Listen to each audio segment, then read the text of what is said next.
ஒரு மனுஷன்ட்ட பணம்ங்கிற ஒரு விஷயம் இல்லைன்னு சொன்னா அந்த பணத்திற்காக அவனுடைய குணம் அழிந்து போகும், மனம் அழிந்து போகும், குலமும் சுற்றமும் அவனை விட்டு போயிடும் அப்படின்னு நம்ம எல்லாத்துக்கும் தெரியும்.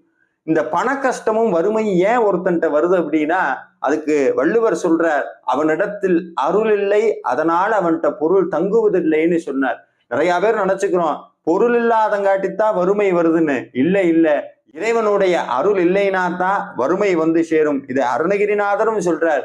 எவனிடத்தில் முருகனுடைய அருள் பரிபூரணமாக நிறைகிறதோ அவனிடத்தில் ஒருபோதும் பொருளுக்கும் பணத்திற்கும் பஞ்சம் வராதுன்னு சொல்றார். அப்ப இனிமேல் முருகன்கிட்ட போய் முருகா எனக்கு பணம் கொடு, என் பண கஷ்டத்தை நீக்குன்னு சொல்லாதீங்க. முருகா உன்னுடைய அருள் வேணும்னு கேளுங்க. என்னைக்கு நம்மளுடைய வாழ்க்கையில் முருகனுடைய அருள் பரிபூரணமாக நிரம்புகிறதோ அந்த நிமிஷமே நம்மளுடைய வாழ்க்கையில் பொருள் நம்மளை தேடி வரும். இதற்கு அருணகிரிநாதர் நமக்கு